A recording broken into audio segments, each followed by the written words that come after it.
YouTubers, welcome back to my channel. I appreciate your support and for being here today. I am in my kitchen and we're gonna make deodorant. Yes, I said it. We are gonna be making deodorant. In the kitchen, you say? Yes, we're gonna use a couple of ingredients that you probably have lying around in your kitchen. Yes. And we're going to talk a little bit about why the in-store products are so bad for you and why you should make your own. So we're going to take the stink out of things and let's do it.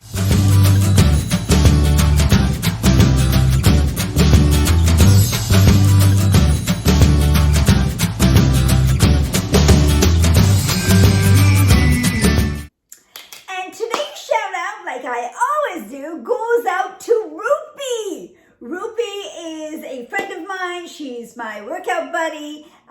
She is a wellspringer with me, and we are talking. And she said, I really want to know how to make your own deodorant. So, good question, Rupi. Thank you for asking.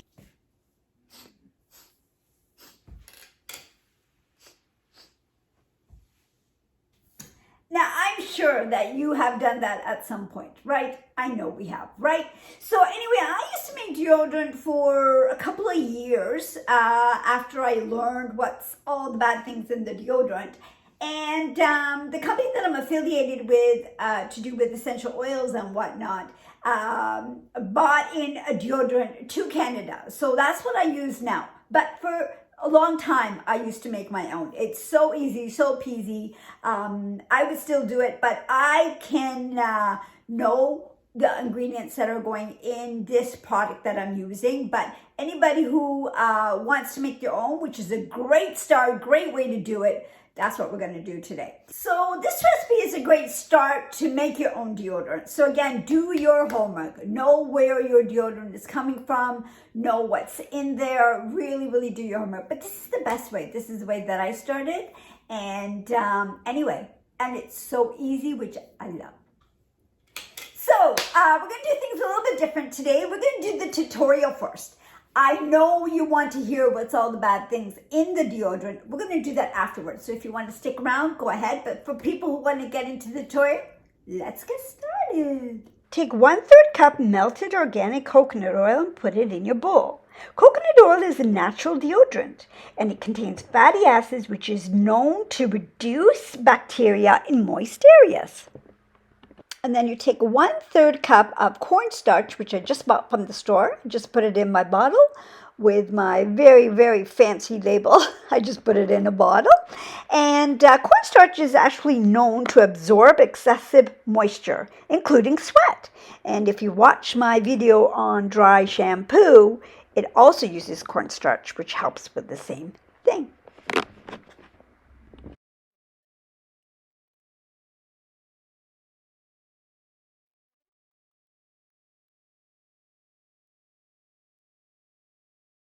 Then you use your handy dandy baking soda. I've got a big box because I use it a lot in my home for cleaning.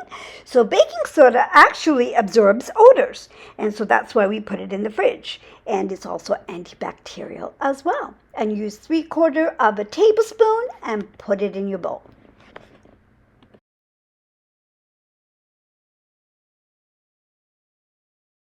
Then I use my favorite oil for smells and things called Purification. It's a blend of a whole bunch of oils.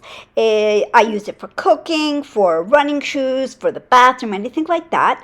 So you can use any oil that you prefer, but I like this one in my deodorant. So I use 5 drops in there. And I'll list below all the benefits and what kind of oils are in there. And then you just give your mixture a little stir. Combine it all together. And you're done. So I let it sit overnight, and then this is the end product. I put it in this container. And as you can see, it solidified. We're in winter in Canada, so it depends on your weather and your season, of course. So as you can see, it's a little bit hard, but if you just kind of blend this between your 2 fingers, how much you need, it really liquefies very quickly. And then you just apply.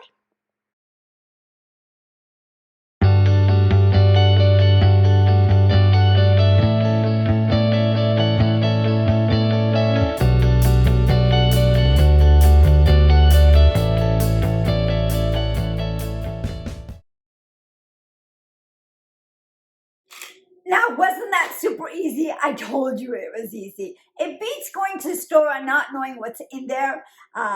It's super easy, economical. So I'm glad you stuck around. So we're going to talk a little bit about what's in your deodorant right now.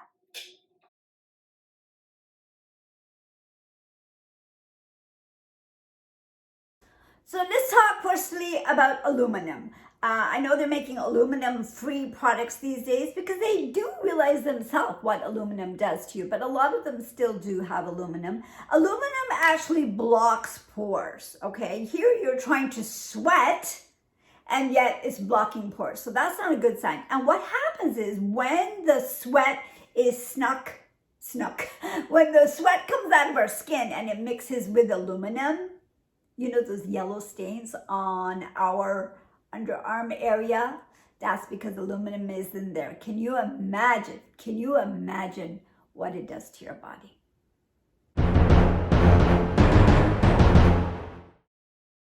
Ooh, that's yellow. Definitely knows you're a little nervous, right? Don't do a presentation when you have those kind of stains. Just saying. Now, this toxin, or aluminum, actually traps waste, traps parabens, and it traps glycols. What is glycol? Oh my goodness. Glycol is petroleum-based grease that's found in antifreeze, just so you know. So don't put this stuff in your armpits. I hate armpit words. Don't put this under your arms, okay? It's so not good for you. So they say what goes on your body goes in your body. And this also causes heavy buildup, which can cause cancer and other diseases. So don't use aluminum. Don't use it. Well, it's not that aluminum, but stop using it, okay? Stop using it. So if you don't know any of my history, I did have breast cancer 6 years ago. So that's why I started looking into this. And you know what? It's a little bit too close. On, the girls. So we need to take care of that area, okay? Just like they say, don't put your phone under your head when you're sleeping, under your pillow. Same thing, okay? But what you put on your body goes in your body. Remember that. Another thing I want to talk to you about, and don't even get me started on this, do not get me started on this, it's fragrance. That's a very, very secret word. When they say fragrance in an ingredient listing, what does it mean? You think it's something to do with smell? Not necessarily so. It can mean, I've said this many times, can mean up to 2,000 ingredients in that one little word that the company does not have to mention. So what are those 2,000 ingredients? Stuff that they don't have to tell us what's in there. It could be a formula that they're using. It could be stuff they're not supposed to use, but they just put it under fragrance. So when I see that fragrance word, boom, I don't use it. Stay away from there. So, and it's legal. It's legal to use fragrance. And I know when sometimes you see in a product in the store, it says scent free. Hey, you think it's great. Scent free means maybe there's no smell portion to it or whatever that scent thing means. But then if you look at the back, you'll see the word fragrance. And fragrance doesn't mean scent. It can mean a whole bunch of other things that you don't know what's in there. So be careful with those scent-free words as well. People actually have a problem where they just sit down and they start sweating, right? So we all sweat in different sort of ways. But when you're actually adjusting to this natural deodorant that you make at home, it may take some getting used to. It may take you a little bit of time playing around with the formula. Maybe you need a bit more baking soda. Maybe you need a little bit less. So it all depends on you. So play around with it. Don't give up. So that's just a couple of reasons why you should ditch the store-bought deodorants. Make your own. Make your own. Give it a shot. Give it a whirl. It is easy. It is natural and economical too, right? That's for sure. The other thing is, if you're interested in getting the deodorant that I use, I will link it out in the description below, but please give this one a whirl. Now, this is the easiest recipe that I saw, that I've tried.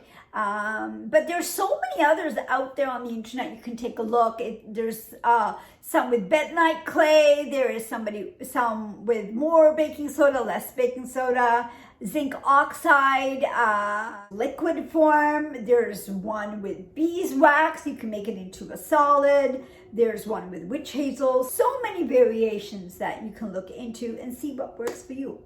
But most importantly, do this. Try it out. You won't know until you try it out. To shave or not to shave? That's a whole new topic. No thanks. No thank you. No thanks. What? No thank you? Interesting. No thanks. So thanks again for watching, and again thank you, Rupi, for asking this for this tutorial. Hope you got something out of it, and so many of you have as well. Let me know if you give it a try. Like it if you found anything useful out of this video. Give me a thumbs up if you can. Comment if there's any questions that you may have, and share away with somebody who needs it. Perhaps they got a diagnosis of some kind. Perhaps they're on this natural regimen. Anyone can use natural products, as well as subscribe if you haven't subscribed already, and make sure you hit the bell so you get notifications on new videos. And we will see you next time. I want you guys to stay healthy. That's most important. Stay healthy, don't stink, and we'll see you next time.